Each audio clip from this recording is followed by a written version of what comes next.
Picture this. You're riding alone through the Arizona desert when you stumble across a scene straight from hell itself. A wagon torn apart by bandits, bodies scattered like broken dolls, and in the middle of it all, a baby crying next to his dead mother. What do? Most men would ride away, tell themselves it's not their problem, that getting involved with other people's tragedies only brings trouble to your own doorstep. But Marcus Kane wasn't most men, and the choice he made in that desert in 1883 would change not just his life, but the lives of two other souls who didn't even know they needed saving yet. Marcus had been living like a ghost for 3 years, ever since the war took his brother and left him with nothing but scars, nightmares, and a cabin 20 miles from the nearest neighbor. He'd told himself that solitude was safety, that caring for nothing meant losing nothing.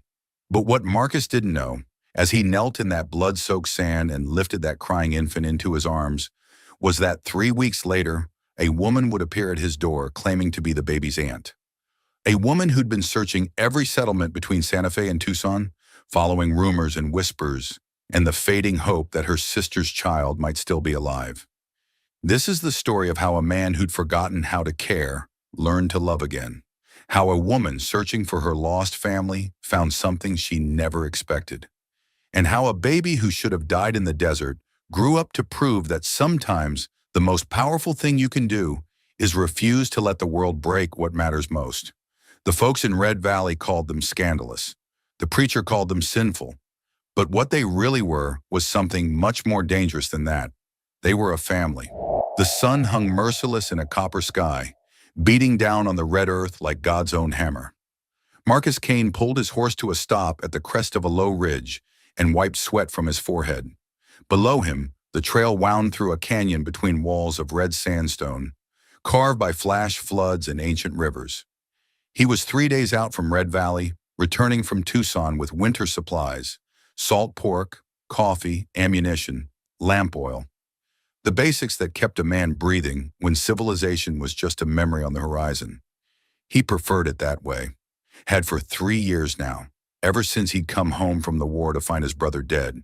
His ranch sold for taxes, and nothing left but ghosts. The cabin he'd built 20 miles from nowhere suited him fine. No neighbors asking questions about the scars on his back or why he woke up screaming. No women bringing sympathy he didn't want. No children reminding him of things he'd never have. Just silence. Just the kind of peace that came from expecting nothing and getting exactly what you expected. That's when he saw the buzzards, 4 of them, circling lazy and patient about a mile ahead. Marcus's jaw tightened. Buzzards meant death, and death in the desert usually meant trouble. But something made him spur his horse forward anyway. Maybe war-trained instinct, maybe curiosity. Maybe the silence had gotten too heavy, and even trouble seemed better than another day of hearing nothing but his own thoughts. The smell hit him first. Death had a particular scent in desert heat, sweet and thick and wrong. Marcus pulled his bandana up over his nose, but it didn't help much. The wagon was overturned in a dry creek bed, canvas torn and flapping like a surrender flag. Boxes and barrels scattered across sand, contents spilled and ruined. Flour turned to paste, coffee beans scattered like dark promises never kept. 3 men lay sprawled in the dirt, bodies already bloating. 2 wore settler clothes, the third dressed in cavalry blue, uniform stained with blood and dust. All shot, robbed, left for buzzards. Marcus dismounted slowly, hand moving to the Colt at his hip. This had bandit raid markings. Hernandez gang, maybe, or Comancheros hitting supply trains. Professional work. Quick, brutal, efficient. He was about to remount when he heard it, a sound that didn't belong in this place of death. High-pitched, desperate, unmistakably human. A baby crying. Marcus froze, blood turning to ice. He'd seen enough horror during the war, but there was something about that sound that cut through his walls and went straight to whatever part of his soul he hadn't killed yet. The crying came from behind the wagon, where canvas and rope lay heaped. Marcus approached slowly, boots crunching on broken glass and grain. Each step took him further from who he'd been and closer to something he wasn't ready to face. He pulled back the canvas and found her. She couldn't have been more than 20, Dark hair braided neat despite everything. Her dress was torn and blood-stained, but it had been good once. The kind a respectable woman wore for traveling. Her eyes stared sightless at the burning sky. Thin line of blood dried at her mouth. But it wasn't the dead woman that made Marcus's hands shake. It was the baby, alive, red-faced, screaming with desperate fury that comes from being abandoned by a world that should have protected him. Wrapped in a quilt once white, now stained with dust and worse. Tiny fists waved at the merciless sky like he was already fighting whatever demons might come. Marcus had held rifles, reins, hands of dying men. But never a baby, never been this close to something so small and helpless and completely dependent on strangers' mercy. He reached out with hands that had killed men and built houses, hands that shook now as he gathered up this scrap of humanity that should have been dead but somehow wasn't. The baby's crying got louder when Marcus picked him up, as if sensing his mother was gone, and this strange, hard man was all that stood between him and the buzzards overhead. Marcus held him awkwardly, not sure which end was which or how tight was too tight, but gradually as the child's warmth seeped through the quilt into his chest, something in Marcus began to crack open. Not healing exactly, more like the first hairline fracture in ice frozen too long. He looked at the dead woman again, studying her face. Pretty, young, with soft features that spoke of life far from frontier realities. Her wedding ring caught sunlight, simple gold band that probably cost more than most Red Valley folks saw in a year. This wasn't some drifter. This was a lady, someone's daughter, wife, mother. The baby had quieted in his arms, not from comfort, but exhaustion. Small chest rose and fell in rapid breaths, skin too hot against Marcus's palm. Heat stroke, dehydration, dozen things that could kill a child faster than bullets killed men. Marcus looked around scattered wagon remains, most supplies ruined, but he found a half-empty water barrel and overlooked hardtack sack. Also a wooden crate that rattled, and when he pried off the lid, found baby bottles, cloth diapers, milk powder tin. Someone had been prepared for this journey. Someone had been planning for this child's future. The thought made Marcus's throat tight, but he pushed it down. Time for thinking later. Right now, only survival. He fashioned a makeshift grave using creek bedstones, working quickly as sun climbed and baby's breathing grew labored. Didn't know her name, didn't know where she'd been going, but he carved a simple cross into larger stone and said words that weren't enough, but were all he had. Then he wrapped the baby more securely, gathered supplies he could carry, loaded everything onto pack horse. Child whimpered when motion jostled him, but didn't cry. Maybe too weak. Maybe already knew crying wouldn't bring mother back.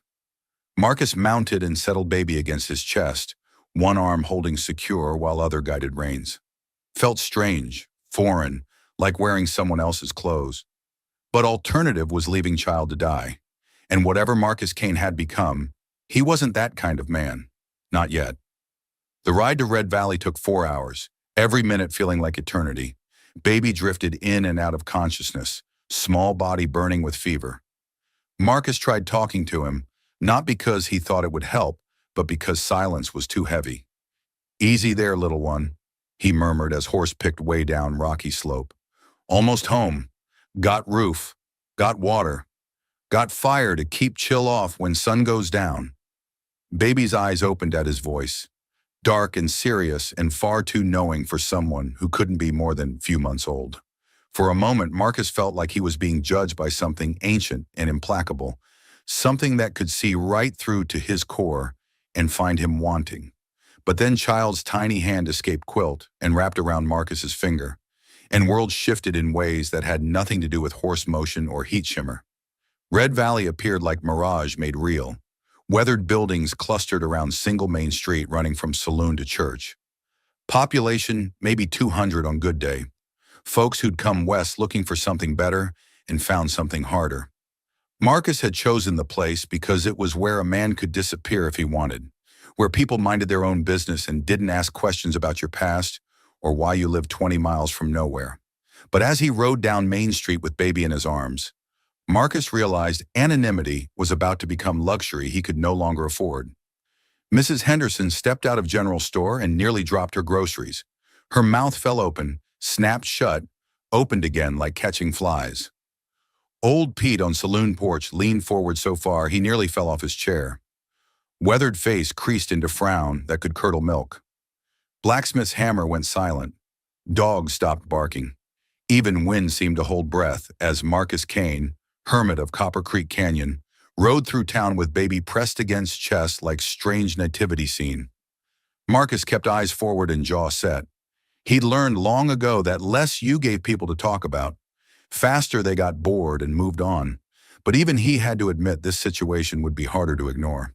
He stopped at general store and dismounted carefully, making sure baby was secure before tying horse to hitching post.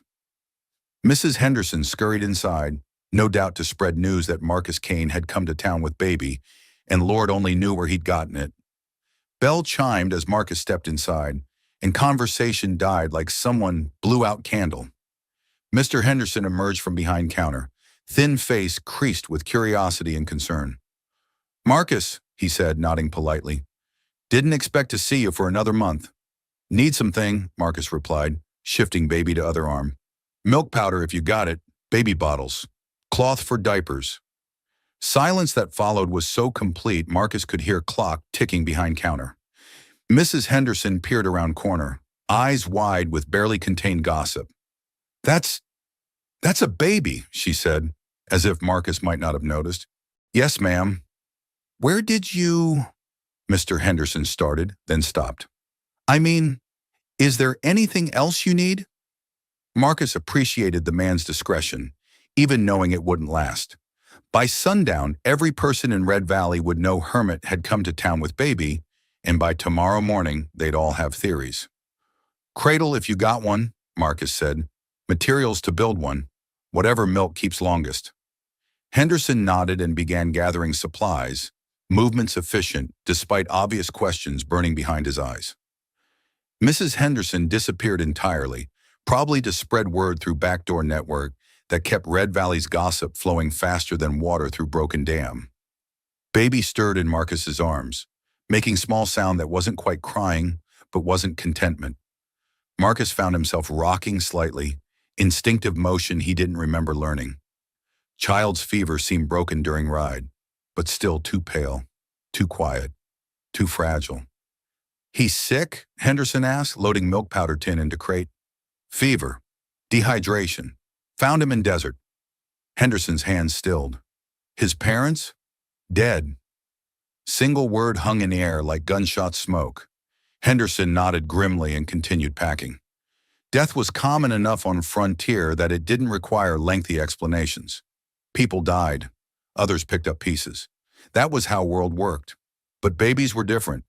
Babies were hope and future and possibility wrapped in something small enough to hold. They were also responsibility and sleepless nights, and 100 ways for everything to go wrong. "You know anything about raising children?" Henderson asked as he tallied total. Marcus looked down at baby, who was staring back with those dark, serious eyes. "Number, but I reckon I'll learn." Dawn came with the thin wail of a hungry baby who didn't understand why the world had become a place of strangers. Marcus woke with his back aching from sleeping propped against the headboard. The child cradled in his arms all night. He'd been afraid to put the baby down, afraid the fragile connection they'd forged would break. Now in harsh morning light, that fear seemed foolish.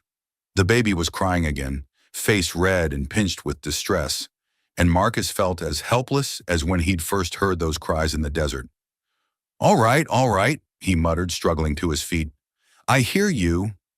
The milk powder sat on the table where he'd left it, along with bottles Henderson had packed. Marcus's hands shook as he measured powder, added warm water from the kettle he'd kept simmering, tried to remember proportions that had worked the night before. Baby's cries grew frantic, and Marcus found himself talking as he worked, voice rough with sleep and uncertainty. "Easy there, little one. Food's coming. Just give me a minute." But when he offered the bottle, the child turned his head away, batting at the nipple with tiny fists. The crying intensified, becoming desperate sound that made Marcus's chest tight and hands clumsy. "Come on," he pleaded, trying again. "You drank it last night." Everything was different now, apparently. Baby refused bottle, refused comfort, refused to acknowledge Marcus was doing his best with skills he'd never needed. The crying went on until Marcus felt his nerves scraped raw. He tried walking the baby around cabin, tried rocking by fire, tried singing, though his voice cracked on notes he'd never had trouble with. Nothing worked. If anything, baby seemed to cry harder, as if sensing Marcus's desperation and finding it inadequate. By the time sun was fully up, Marcus was sweating despite morning chill, his shirt damp with spit up and worse things. Baby had finally taken some milk, but not much, and the whole process had been a battle that left both exhausted. Marcus looked at himself in the small mirror and barely recognized the man staring back. Hair standing in all directions, eyes red-rimmed with fatigue, streak of something unidentifiable across his cheek. He looked like he'd been through a war, which in a way he had. The baby was quiet for the moment, lying on Marcus's bed and staring at ceiling with those dark, serious eyes. Small chest rose and fell in rapid rhythm. Marcus was beginning to recognize as normal, and his color was better than yesterday. That was something. Marcus changed his shirt, washed his face, tried to make himself presentable. He needed supplies from town. More milk powder, cloth for diapers, maybe some kind of cradle safer than his bed. But more than that, he needed answers. He'd managed to keep baby alive one night, but wasn't fool enough to think that made him qualified. He fashioned a sling from one of his shirts, settling baby against his chest, where child seemed most content. The baby's weight was negligible, but responsibility felt heavier than anything Marcus had ever carried. Every breath child took was a reminder that Marcus held a life in his hands. The ride to Red Valley seemed longer than usual, maybe because Marcus was hyper-aware of every jolt that might disturb baby. But child seemed to enjoy the motion, eyes wide and alert as they took in landscape passing by. First time Marcus had seen anything resembling contentment on the small face, and it gave him a flicker of hope. Red Valley was busier than usual for weekday morning. Folks seemed to find excuses to be out on the street, sweeping porches that didn't need sweeping, checking horses that didn't need checking. Marcus felt their eyes as he rode down Main Street, felt weight of their curiosity and judgment. He tied his horse outside Henderson's store and steeled himself for what would be an ordeal. Bell chimed as he pushed through door, and conversation stopped like someone had fired gun into air. Mrs. Henderson materialized from behind counter, eyes immediately fixing on baby nestled against Marcus's chest. "My goodness," she breathed. "He's so small."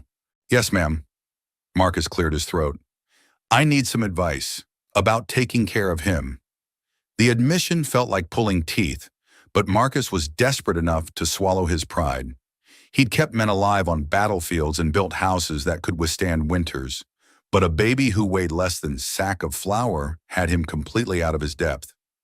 Mrs. Henderson's expression softened, and she came around counter with purposeful stride of woman who'd raised 6 children. "May I?" she asked, holding out arms. Marcus hesitated, then carefully transferred baby to her.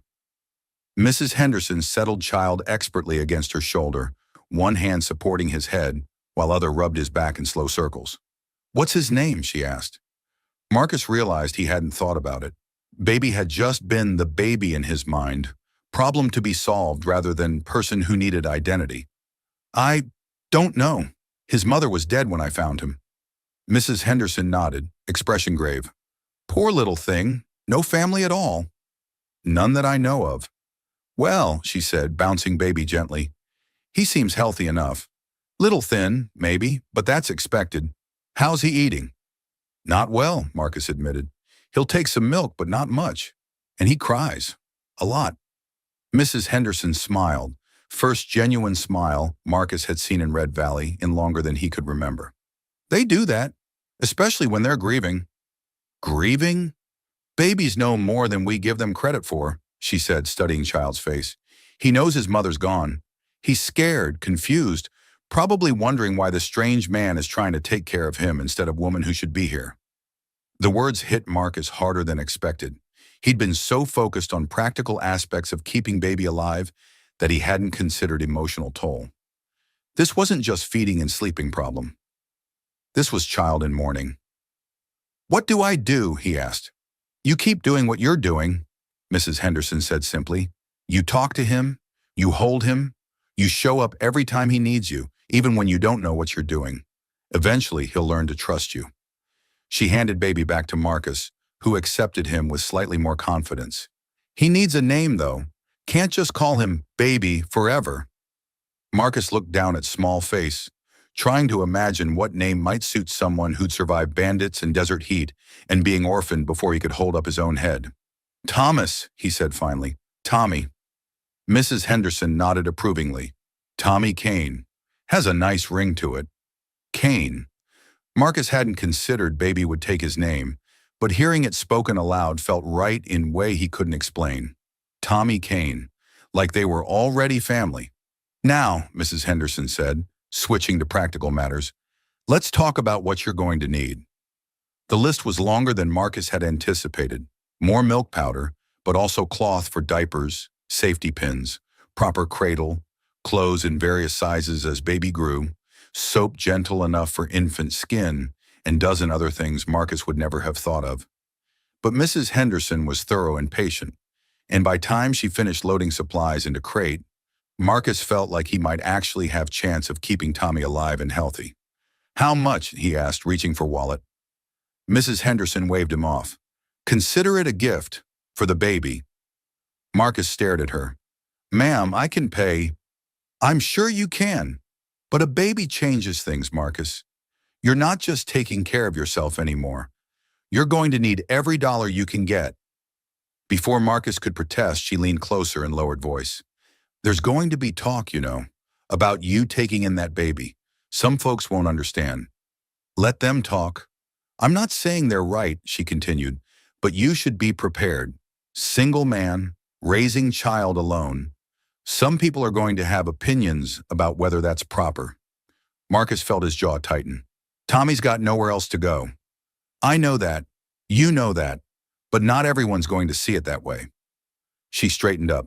Just be careful. And if you need help, you come ask. Don't try to do everything yourself. Marcus nodded, touched by her kindness despite himself. He'd lived on edges of Red Valley for 3 years, keeping to himself and expecting nothing from neighbors. The idea that someone might actually care what happened to him and Tommy was almost harder to accept than criticism he knew was coming.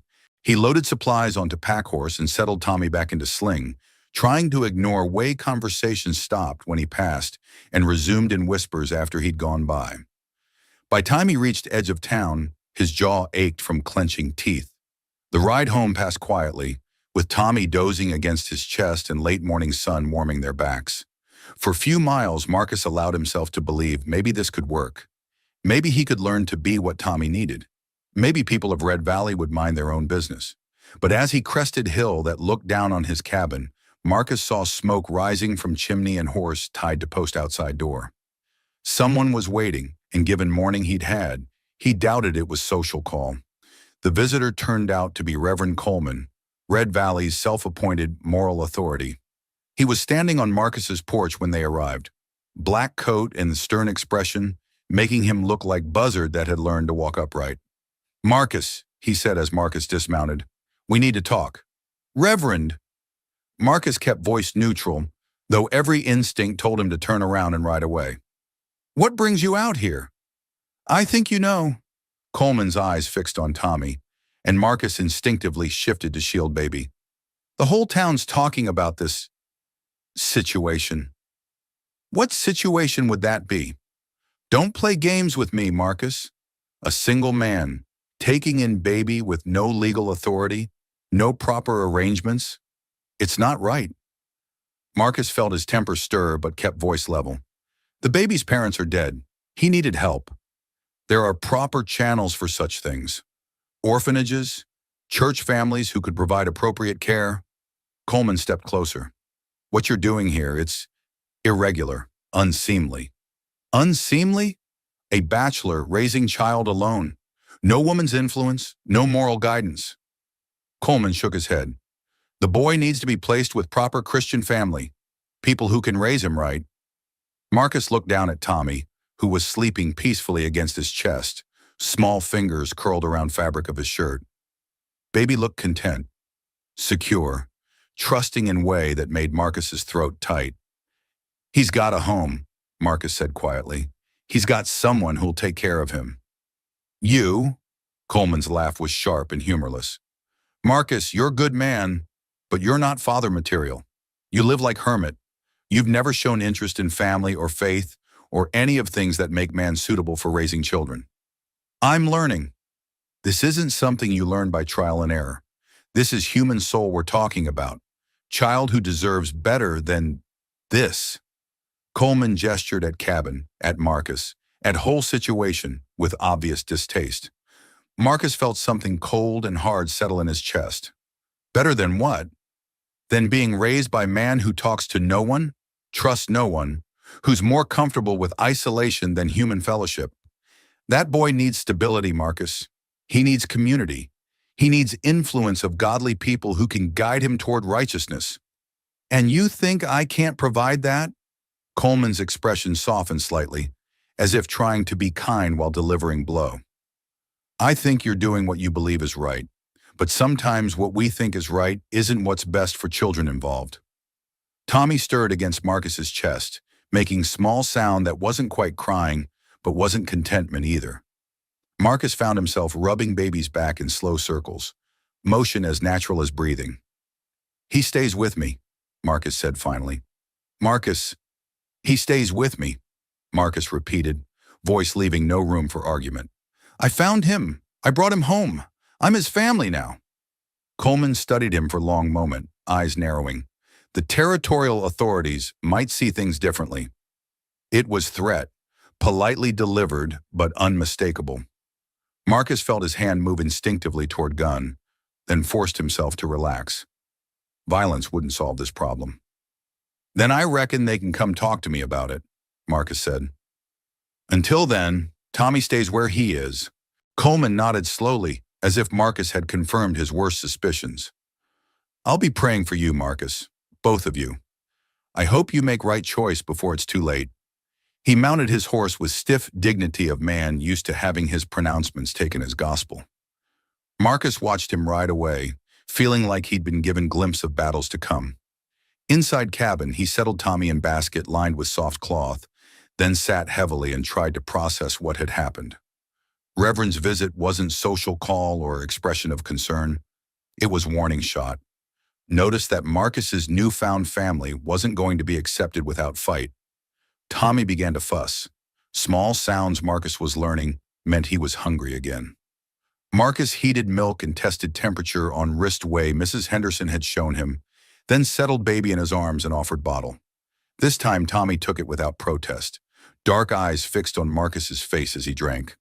There was something almost conspiratorial in that gaze, as if baby understood they were in this together now, against whatever forces might try to separate them.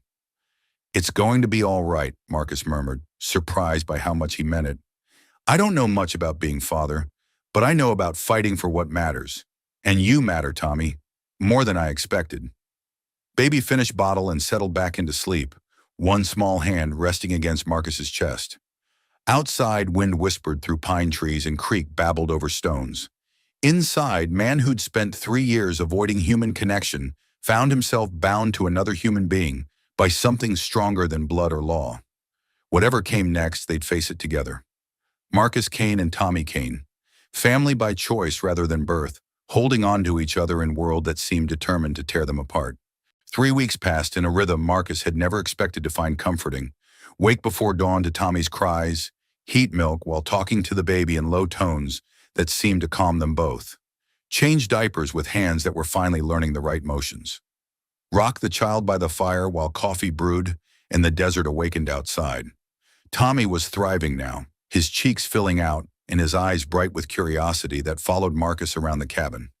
He'd started making sounds that weren't crying, little gurgles and coos that made Marcus's chest tight with something he was afraid to name. The baby had claimed the basket by the fire as his own, and Marcus had taken to talking to him while he cooked or cleaned, filling the cabin with a voice he'd kept silent for 3 years. "Storm coming," Marcus said one October evening, looking out at the sky that had turned the color of old pewter. Tommy lay in his basket, tiny fists waving at the wooden animals Marcus had carved for him during the long nights when sleep wouldn't come. Big one by the look of it. Good thing we got plenty of supplies laid in. The barometric pressure was dropping fast, making Marcus's old war wounds ache and the horses restless in their shelter. Lightning flickered on the horizon, still distant but promising violence. Desert storms were quick and brutal, turning arroyos into rivers and peaceful canyons into death traps for anyone fool enough to be caught in the open. Marcus checked the shutters, made sure the woodpile was covered, and built up the fire higher than usual. Tommy would need warmth if the temperature dropped the way it looked like it might. The baby had been fussy all day, sensing the weather change in the way animals did, crying at nothing and refusing to settle even when Marcus held him. The first drops hit the roof just after sunset, big fat raindrops that sounded like bullets against the wooden shingles. Then the wind picked up, howling around the cabin corners and rattling the door in its frame. Marcus pulled Tommy's basket closer to the fire and settled into his chair with a cup of coffee, prepared to wait out nature's tantrum. That's when he heard the horse. Not the sound of his own animals taking shelter, but hoofbeats approaching through the storm. Slow, unsteady, the rhythm of a horse pushed to exhaustion. Marcus set down his coffee and reached for the rifle that was never far from his hand. Visitors in good weather were rare enough. Visitors in a storm like this were either desperate or dangerous. The hoofbeats stopped outside his door. Marcus moved to the window and peered through a crack in the shutters, but the rain was coming down too hard to see clearly. Just a dark shape that might have been horse and rider, motionless in the storm. Then came the knock. Weak, barely audible over the wind and rain, but definitely human. Marcus hesitated. Every instinct told him not to open that door. Nothing good ever came calling in a storm. But the knock came again, even weaker this time, and something about its desperate quality made his decision for him. He grabbed his rifle and opened the door. She collapsed the moment he unlatched it, falling forward into the cabin like she'd been holding herself upright by will alone. Marcus caught her before she hit the floor, his arms going around a frame so thin he could feel bones through her soaked clothes. "Jesus," he muttered, kicking the door shut against the driving rain. The woman was unconscious, her face pale as death, and her clothes plastered to her body. Blood seeped through a crude bandage wrapped around her left arm, and her lips had a blue tinge that spoke of cold and exhaustion. Marcus half-carried, half-dragged her to the chair by the fire, then quickly checked to make sure she was breathing. Her pulse was weak but steady, and when he peeled back the bandage on her arm, he found a deep gash that looked like it had come from a knife or broken glass. Not life-threatening if it didn't get infected, but painful enough to explain why she'd nearly fainted. Tommy had started crying when the stranger fell through the door, his wails adding to the chaos of wind and rain. Marcus glanced between the woman and the baby, torn between two people who needed his help. The woman's eyes fluttered open, brown and wide with confusion. She tried to sit up, then winced and pressed a hand to her bandaged arm. "Easy," Marcus said, moving to steady her. "You're hurt." Her gaze swept the cabin, taking in the rough furniture, the fire, the baby crying in his basket. When her eyes settled on Tommy, something changed in her expression. The confusion was replaced by something sharper, more focused. "Where?" She started, then stopped to clear her throat. Her voice was hoarse, barely above a whisper. "Where did you get that baby?" Marcus's hand moved instinctively toward his rifle. "Found him. His parents were dead." "When? Where?" There was an urgency in her voice that made Marcus wary. 3 weeks ago. Desert, about a day's ride south of here. Wagon train got hit by bandits." The woman's face went white, and for a moment Marcus thought she might faint again. Instead, she struggled to her feet, swaying but determined. "I need to see him," she said. "Ma'am, you need to sit down. You're hurt, and I need to see him now." Something in her tone brooked no argument. Marcus watched, ready to catch her if she fell, as she made her way slowly to Tommy's basket.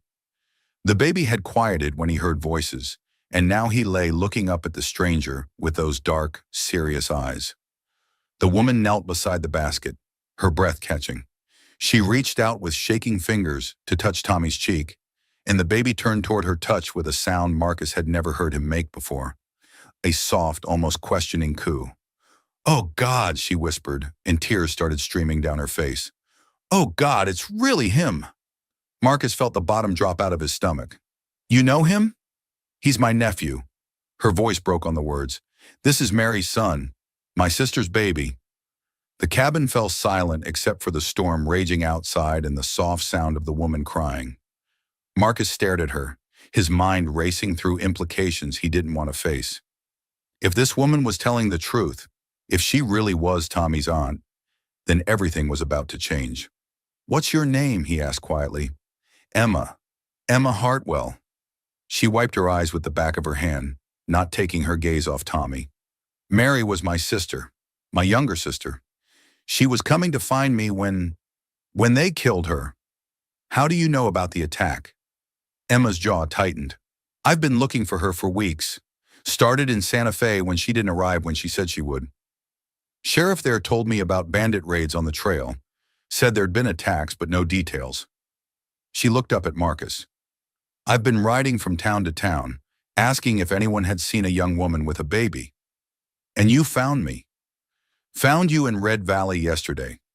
Woman at the general store said a hermit had come to town with a baby, buying supplies. Said you lived out here alone." Emma's eyes were fierce despite her exhaustion. "I had to see for myself." Marcus looked down at Tommy, who was reaching up toward Emma with small, grasping fingers. The baby seemed to recognize her in some way, responding to her presence with more animation than Marcus had seen since the day he'd found him. "How do I know you're telling the truth?" Marcus asked.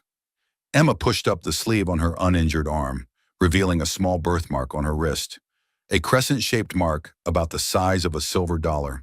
Then she gently lifted Tommy's left arm, pushing back the sleeve of his small shirt. There, on the baby's wrist, was an identical mark. "Runs in our family," Emma said simply. "All of us have it. Mary used to say it was how we'd always find each other, no matter how far apart we were."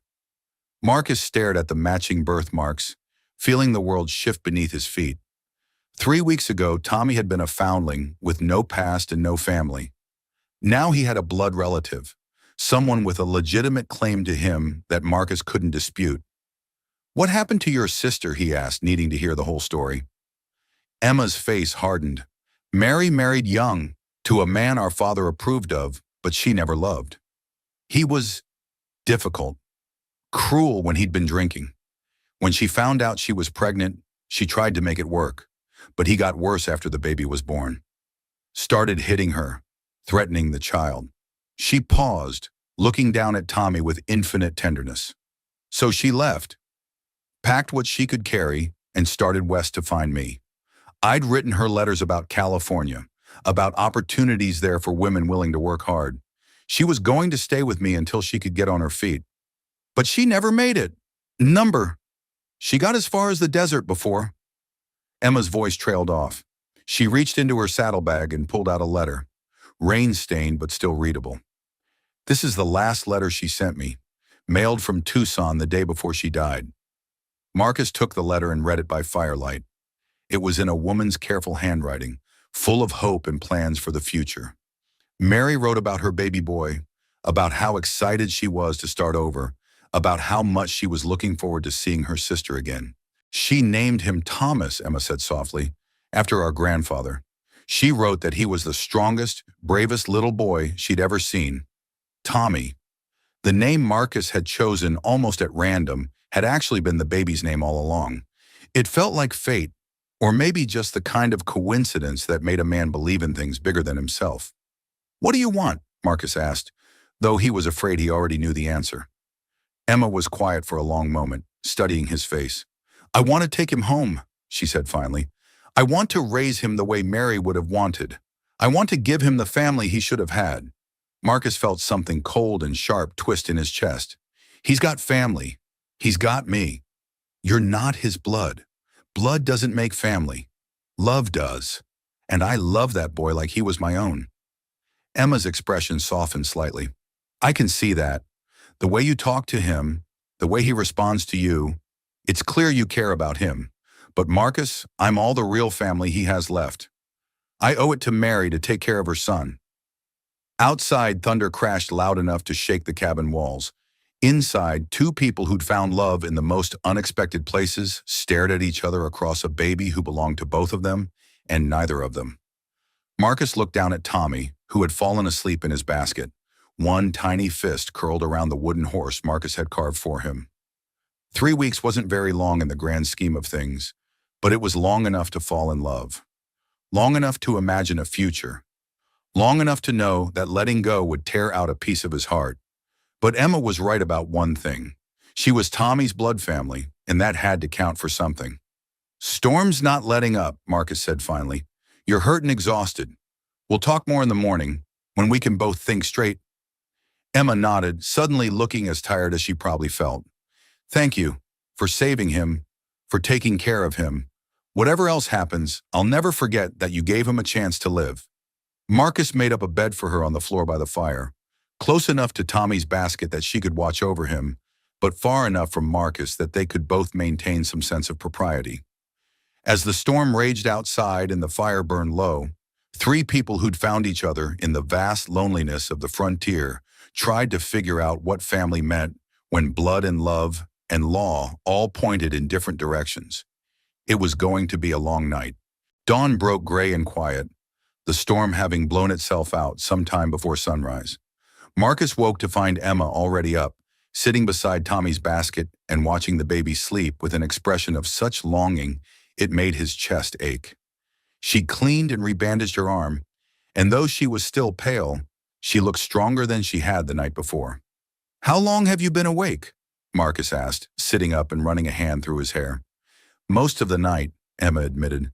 "I kept thinking I was dreaming, that I'd wake up and he'd be gone again." She looked up at Marcus. "I've been searching for him for so long, I'd almost given up hope." Tommy stirred in his basket, making the small sounds that meant he was waking up. Emma reached out automatically to touch his cheek, and the baby turned toward her hand with that same trusting gesture Marcus had come to cherish. "Tell me about your sister," Marcus said, starting the morning routine of heating milk and preparing Tommy's bottle. "Tell me about Mary." Emma's face softened with memory. "She was 5 years younger than me, but always the braver one. When our parents died of cholera, I was ready to accept whatever fate had in store for us. But Mary insisted we could make our own way in the world." She smiled sadly. "She was only 16, but she had more determination than most grown men." Marcus tested the milk temperature on his wrist, then offered the bottle to Emma. "You want to feed him?" Emma's hands shook slightly as she accepted the bottle, but Tommy latched on immediately, his dark eyes fixed on her face. "She would have loved seeing this," Emma whispered. "She always said he had the most serious expression for such a little baby." "What happened after your parents died?" "We lived with our aunt for a while, but she made it clear we were burdens. When Mary turned 18, she married Robert Caldwell. He seemed like a good choice at the time. Stable job, decent family, owned his own property. But after the wedding," Emma's voice hardened, "he changed, or maybe he just stopped pretending to be decent." Marcus poured himself coffee and sat across from them, listening to the story he'd been dreading to hear. It started with small things, criticism about her cooking, her appearance, how she spent her time. Then he began controlling her, not letting her leave the house without permission, reading her letters before she could send them. When she got pregnant, I thought maybe he'd be happier, but it got worse. "He hit her?" Emma nodded, her jaw tight. "Mary tried to hide it when I visited, but I could see the bruises, the way she flinched when he raised his voice. After Tommy was born, Robert started threatening the baby too, saying he'd throw them both out if Mary didn't learn to be a proper wife." Tommy had finished his bottle and was making contented sounds against Emma's shoulder. She rubbed his back in gentle circles, and Marcus noticed how natural the motion seemed for her. "So she left. She planned it for months, saved every penny she could hide, corresponded with me in secret. When Tommy was 3 months old, she packed what she could carry and left in the middle of the night. Robert was away on business, which gave her a head start." Marcus refilled his coffee cup, processing the story. "How did you find out what happened to her?" Emma's expression darkened. "When Mary didn't arrive in Santa Fe when she said she would, I knew something was wrong. She was always punctual, always kept her word. So I went to the sheriff, but he wasn't much help. Said wagon trains got robbed all the time. Said people went missing in the desert and were never found. But you kept looking. I had to. Mary was all the family I had left. And now Tommy, she looked down at the baby in her arms. I couldn't just give up and assume they were dead. So I started riding the trail between Santa Fe and Tucson, stopping at every settlement, asking if anyone had seen a young woman traveling with a baby.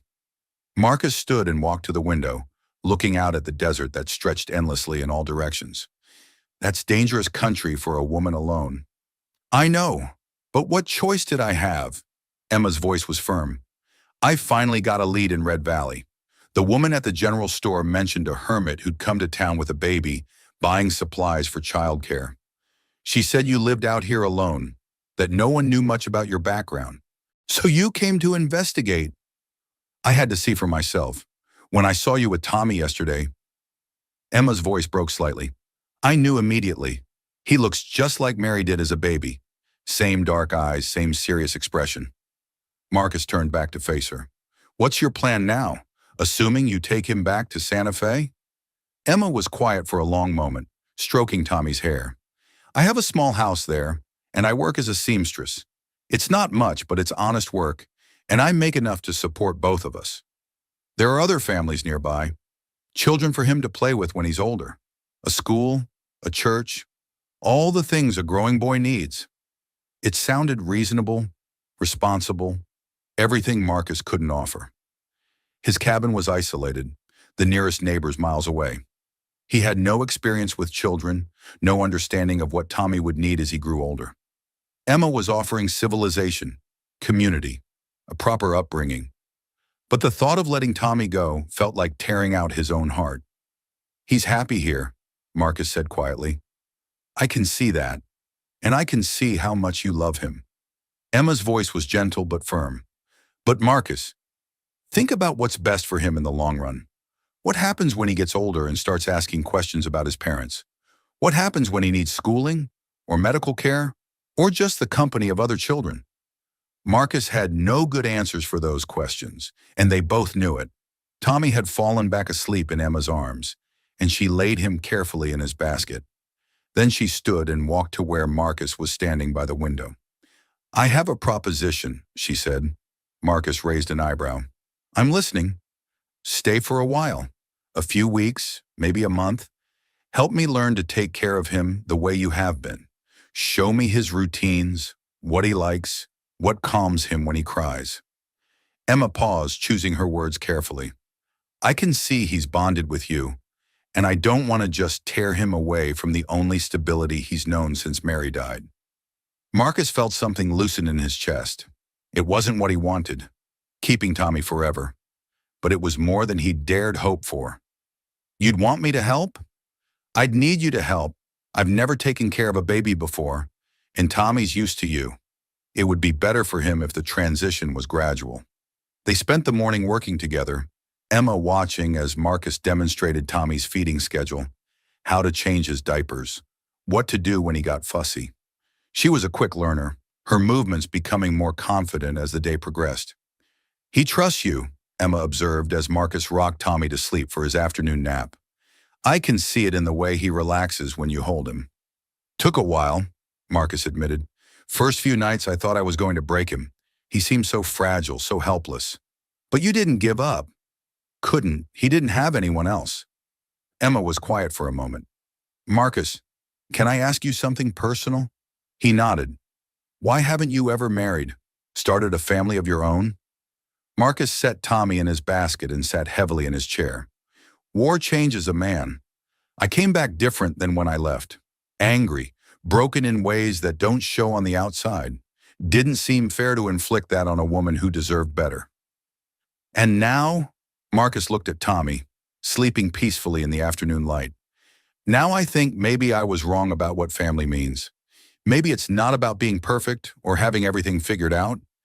Maybe it's just about showing up when someone needs you. Emma smiled, the first genuine smile he'd seen from her. Mary would have liked you. She always said the best people were the ones who helped others without expecting anything in return.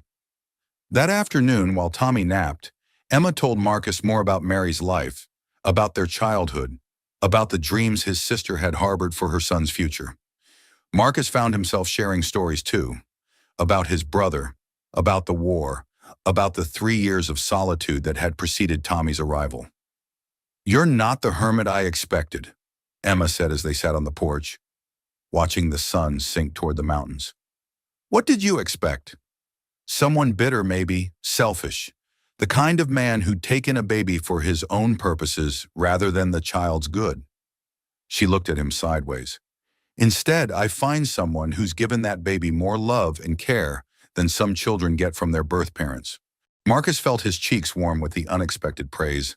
"I did what anyone would do." "No, you didn't. Most people would have taken him to the nearest town and left him with the authorities, or tried to find his family right away. You made him yours, and that takes a special kind of person." As evening approached, they fell into an easy routine. Emma helped prepare Tommy's evening bottle while Marcus built up the fire. They took turns holding the baby while he ate, both of them talking to him in the soft voices that seemed to calm him.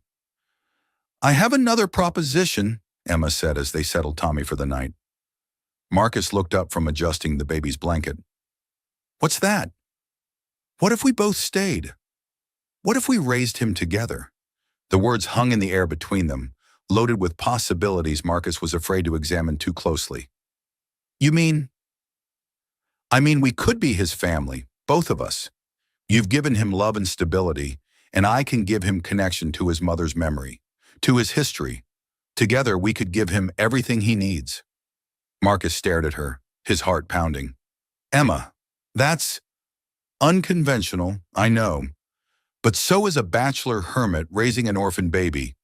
Sometimes the best families are the ones that form out of necessity and love, rather than tradition." Outside, coyotes were beginning their evening song, wild and haunting in the desert darkness. Inside, 3 people who'd found each other against all odds sat quietly, imagining a future none of them had planned, but all of them wanted. "Think about it," Emma said softly. "We don't have to decide tonight. But Marcus, I think this could work. I think we could make this work." As the fire burned low and Tommy slept peacefully between them, Marcus allowed himself to hope that maybe, just maybe, they already had. 2 weeks passed in what Marcus had come to think of as the happiest time of his adult life. Emma had settled into the cabin like she'd always belonged there, bringing a warmth and domesticity that transformed the rough space into something that felt like a real home.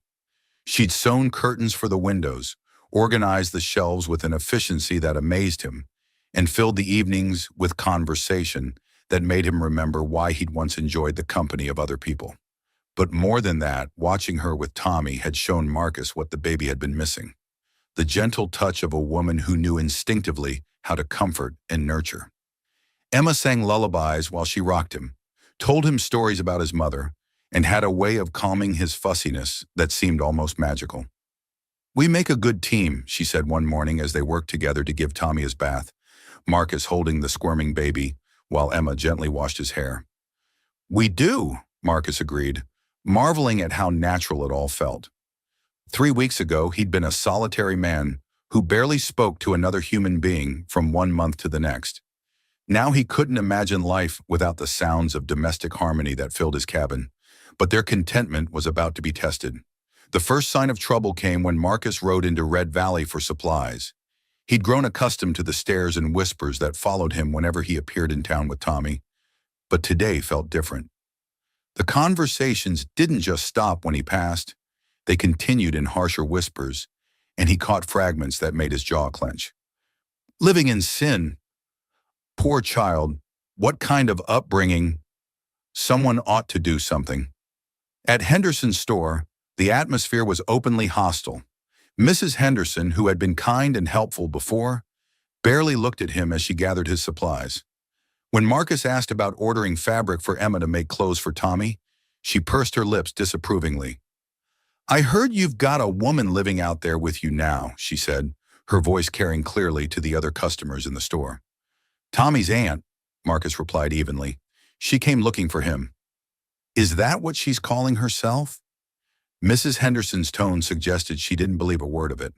"Mighty convenient. A woman showing up just when folks were starting to talk about the irregularity of your situation. Marcus felt his temper stir. What exactly are you implying? I'm not implying anything.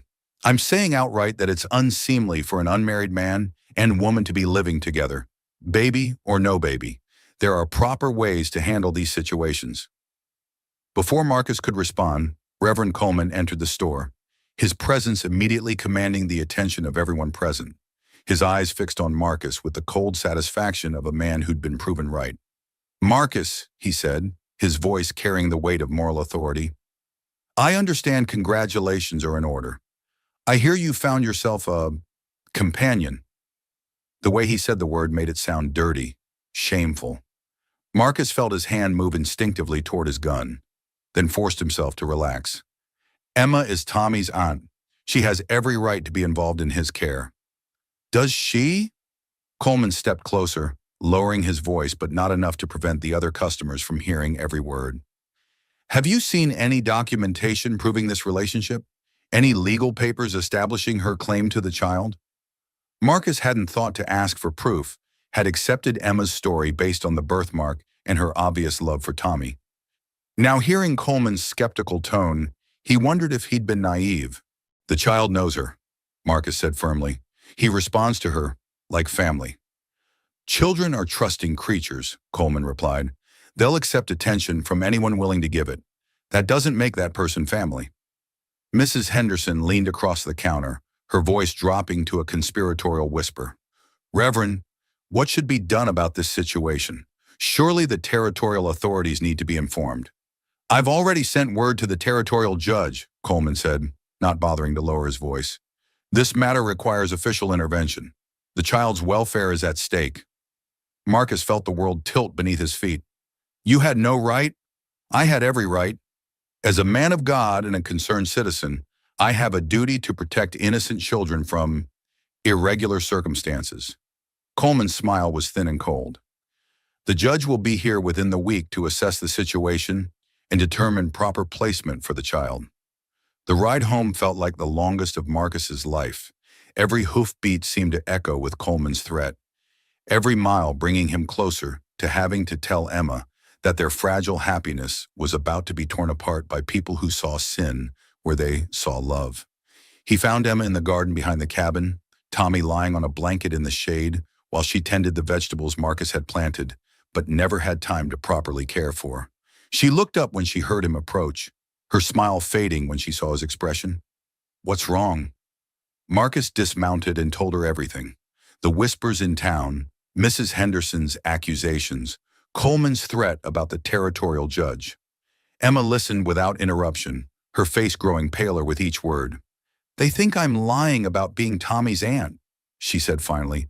Are you? The question slipped out before Marcus could stop it, and he immediately regretted it when he saw the hurt flash across Emma's face. How can you ask me that? After everything I've told you about Mary, about our family? I'm sorry, I didn't mean… Marcus ran a hand through his hair. Coleman got in my head, made me doubt. But I know you're telling the truth. I can see it in how you are with Tommy, in the stories you tell about his mother. Emma's expression softened, but there was still hurt in her eyes. Marcus, I don't have papers proving I'm Mary's sister. People like us, we don't have official documents for everything. All I have is this. She pushed up her sleeve, showing the crescent birthmark that matched Tommy's. And my word. Your word is enough for me, Marcus said, meaning it completely. But it might not be enough for a territorial judge. That evening, as they sat by the fire with Tommy sleeping between them, they discussed their options. Emma could leave, taking Tommy with her and disappearing into the vast anonymity of the frontier. Marcus could claim he'd never seen her before if questioned, but both of them knew they didn't want that. We could get married, Emma said suddenly, her cheeks flushing as soon as the words left her mouth. Marcus stared at her. What? If we were married, there'd be no question about the propriety of our living situation, and legally you'd have as much right to Tommy as I do. She looked down at her hands. I know it's not what either of us planned, but it would solve the immediate problem. Marcus considered the idea. his heart pounding. Marriage to Emma would legitimize their unconventional family, but it would also mean committing to something he wasn't sure he was ready for. Emma, I care about you more than I expected to, but marriage is... I know, she said quickly. I'm not talking about a real marriage necessarily, just a legal arrangement to protect Tommy. We could continue as we have been, just with papers that make it official. Before Marcus could respond, Tommy began crying. Not his usual hungry or tired cry, but something sharper, more distressed. Emma picked him up, but instead of calming, his crying intensified. His small body felt hot against her hands and his cheeks were flushed with fever.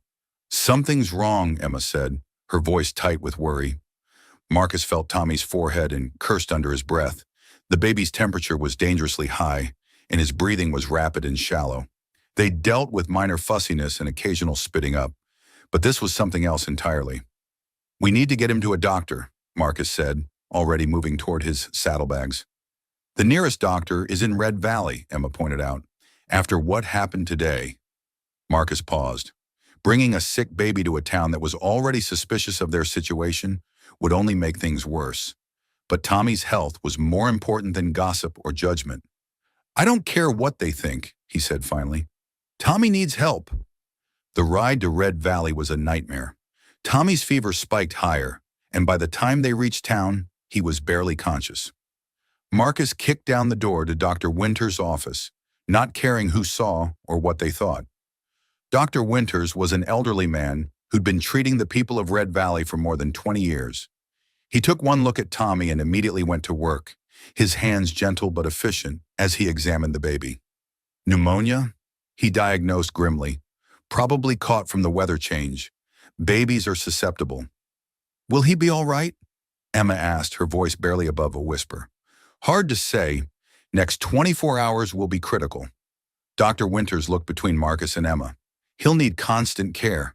Someone to watch him, keep him cool, make sure he keeps fluids down. We'll stay here, Marcus said immediately. Both of you? Dr. Winters raised an eyebrow. That might not be appropriate, given the talk around town. I don't give a damn about the talk, Marcus snapped. That baby needs both of us. Dr. Winters nodded slowly. In that case, there's a cot in the back room. You can take shifts watching him. Through the long night, Marcus and Emma took turns holding Tommy, trying to bring down his fever with cool cloths and forcing small amounts of water between his lips. The baby drifted in and out of consciousness, his breathing labored and his small body burning with heat. This is my fault, Emma whispered during one of her shifts. If we hadn't complicated his life. Don't, Marcus said firmly. This isn't anyone's fault. Babies get sick. It's not because of anything we did or didn't do. But privately, Marcus wondered if the stress of the situation had somehow made Tommy more vulnerable. The baby had been thriving before Emma's arrival and the subsequent upheaval. Now he was fighting for his life while a territorial judge traveled toward Red Valley to determine his fate. By morning, Tommy's fever had broken slightly, and Dr. Winters expressed cautious optimism. But as Marcus and Emma prepared to take him back to the cabin, they found Reverend Coleman waiting outside the doctor's office with two men Marcus didn't recognize. Marcus Kane, one of the strangers asked. I'm Judge Harrison, Territorial Court. I understand you've been caring for an orphan child under questionable circumstances. Marcus felt Emma tense beside him, Tommy sleeping fitfully in her arms. The moment they'd been dreading had arrived, and their makeshift family was about to face its greatest test. Your Honor, Marcus said carefully, we can explain everything. I'm sure you can, Judge Harrison replied, his tone suggesting he'd already made up his mind. But first, I think we need to discuss the proper placement of this child with people who can provide appropriate moral guidance. The battle for Tommy's future was about to begin, and Marcus wasn't sure they had any weapons left to fight it with. Judge Harrison was a tall, severe man with iron gray hair and the kind of eyes that had seen too much human weakness to be impressed by excuses. He studied Marcus and Emma with obvious disapproval, his gaze lingering on Tommy sleeping in Emma's arms. Reverend Coleman has informed me of the situation here, he said without preamble. An unmarried man and woman, living together without benefit of clergy, claiming to care for an orphaned child. This is precisely the kind of moral degradation we cannot permit in decent society. Your Honor, Marcus began, but the judge held up a hand. I've heard enough testimony already. The child will be placed with the Whitmore family in Tucson. Good Christian people who can provide proper guidance and moral instruction? No. Emma's voice was quiet but absolute. You can't just take him away from the only family he's known. Judge Harrison's expression hardened. Miss, you have no legal standing here whatsoever. Unless you can produce documentation proving your relationship to this child, then marry us. The words came from Dr. Winters, who had emerged from his office and heard the entire exchange. I'm authorized to perform marriages in territorial emergencies. If the issue is their unmarried state, then let's remedy that right now. Marcus looked at Emma, who met his gaze with fierce determination. Yes, she said simply. Emma, are you sure? Marcus asked. I've never been more sure of anything in my life. Judge Harrison sputtered protest, but territorial law was clear. Dr. Winters performed the brief ceremony right there in the street, with Tommy as their only witness and half the town watching from windows and doorways. By the power vested in me by the territory of Arizona, Dr. Winters intoned, I now pronounce you husband and wife. Marcus kissed Emma gently, and when they turned to face Judge Harrison, they were no longer just two people claiming to care for an orphaned baby. They were a legally married couple with every right to raise their child as they saw fit. The judge, recognizing defeat, climbed back into his wagon and left Red Valley without another word. Reverend Coleman followed, his face dark with disapproval but unable to argue with the law. 5 years later, the Kane family had become one of Red Valley's most respected households. Marcus had expanded the cabin into a proper house, with separate bedrooms and a large kitchen where Emma taught other women her recipes. Tommy, now a sturdy 6-year-old with his mother's dark eyes and an adventurous spirit that kept both his parents on their toes, was the acknowledged leader of every pack of children in town. But the real change was in Marcus himself. The man who had once lived like a hermit now served on the town council, had helped establish Red Valley's first school, and was known throughout the territory for his fair dealing and steady character. Emma had started a successful dressmaking business, and their home was always open to travelers, orphans, and anyone else who needed a place to belong. Do you ever regret it? Emma asked one evening as they sat on their porch, watching Tommy play with the wooden soldiers Marcus had carved for him. Giving up your solitude for all this chaos? Marcus looked at his wife, and she was truly his wife now, in every sense of the word. And then at the boy who had transformed his life so completely. Never, he said, meaning it absolutely, not for a single moment. The truth was, Marcus had learned that family wasn't about blood or legal documents or what other people thought was proper. It was about showing up when someone needed you, about choosing love over fear, about building something beautiful from the broken pieces of other people's lives. Tommy would grow up to become a doctor like the man who had married his parents, dedicating his life to healing and helping others. He would tell his own children the story of how their grandfather found their grandmother crying in the desert, and how their grandmother appeared in a storm to claim what was hers, and how love had triumphed over prejudice and fear. But that's a story for another day. Today, we leave the Kane family as we found them, together against all odds, proving that sometimes the most beautiful families are the ones that choose each other rather than the ones that share blood. In a world that tried to tear them apart, they held on. In a society that called them shameful, they chose to be proud. What do you think? Could you have made the choice Marcus and Emma made? Could you have fought for love when the whole world was telling you it was wrong? Have you ever had to choose between what's easy and what's right when it comes to family? Drop your thoughts in the comments below, because these stories of courage and choice matter most when they inspire us to examine our own hearts. And if this tale of unlikely family and impossible love moved you, make sure you subscribe and hit that notification bell. Because out here in the Wild West, there are still so many stories of ordinary people who did extraordinary things when the world demanded they choose between fear and love. Until next time, remember, the greatest families aren't always born. Sometimes they're forged in the fires of adversity and tempered by the strength of those brave enough to fight for what matters most. Keep riding toward love, partners. The frontier is still teaching us what it means to be family.